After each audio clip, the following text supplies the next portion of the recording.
અમરેલી જિલ્લાના સાવરકુંડલામાં પિતરાઈ ભાઈઓ વચ્ચે ઝઘડામાં હત્યાનો બનાવ સામે આવ્યો છે ને હત્યા બાદ પોલીસ દોડતી થઈ છે। આ સમગ્ર ઘટનામાં પૈસાની લેતી દેતી એક કારણ માનવામાં આવી રહ્યું છે। હાલ આ ઘટનામાં જે મુખ્ય આરોપી છે તેને પોલીસ અટકાયત કરી છે ને કાયદેસરની કાર્યવાહી કરી છે, તેની સઘન પૂછપરછ કરવામાં આવી રહી છે। ત્યારે શું કેવી રીતે આખો બનાવ બન્યો હતો વિગતે વાત કરીએ। વૈષ્ણવજન તો તેને કહીએ જે પીડ પરાઈ જાનાને રે। દર્શક મિત્રો, નવજીવન ન્યૂઝમાં આપનું સ્વાગત છે। હું છું ફૈઝાન। વાત કરીએ તો અમરેલી જિલ્લાના સાવરકુંડલામાં હત્યાના બનાવથી ચકચાર મચી ગયું છે।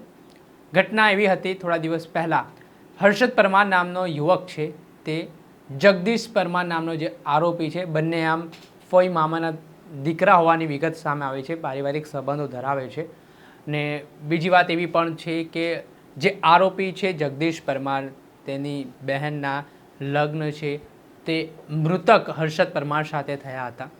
ત્યારે ઘર કંકાસના કારણે જે હર્ષદ પરમારના પત્ની છે તે રિસાઈને પોતાના ઘરે આવી ગયા હતા। આના સંદર્ભમાં આ જે મૃતક છે હર્ષદ પરમાર, તેઓ પોતાના પત્નીને લેવા માટે આવ્યા હતા ને તેમણે પોતાના શાળા પાસેથી 10,000 રૂપિયા અગાઉ ઉછીના લીધા હશે, તે પ્રકારનો દાવો ફરિયાદી તે પ્રકારની વાત હતી। અને ઉછીના પૈસા લેવા બાબતે જ્યારે હર્ષદ પરમાર સાવરકુંડલા પહોંચ્યા તે દરમિયાન તેમની આરોપી જગદીશ પરમાર સાથે બોલાચાલી થઈ હતી, વિવાદ થયો હતો અને આટલામાં મામલો બીચક્યો, જેમાં જગદીશ પરમાર સાથે તેના સાગરીતોએ મળીને હર્ષદ પરમાર પર કુહાડી અને પાઇપો વડે પગના ભાગે ગંભીર ઇજાઓ પહોંચાડી હતી। આ ઘટનાના પગલે હર્ષદ પરમારને તાત્કાલિક સારવાર માટે અમરેલીની સરકારી હોસ્પિટલ ખસેડવામાં આવ્યા। તેઓ 2 દિવસ સુધી સારવાર હેઠળ રહ્યા અને અંતે તેમનું મૃત્યુ નિપજી ગયું।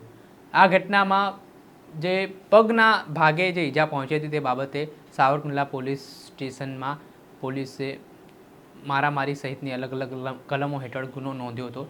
ત્યારબાદ આ ઘટનામાં જે રીતે હર્ષદ પરમારનું અચાનક મૃત્યુ નિપજ્યું છે તે બાદ આરોપી જગદીશ પરમાર સહિત અન્ય 3 જેટલા તેના જે સાગરીતો હતા તેમની સામે હત્યા અંગેનો પોલીસે ગુનો દાખલ કર્યો છે।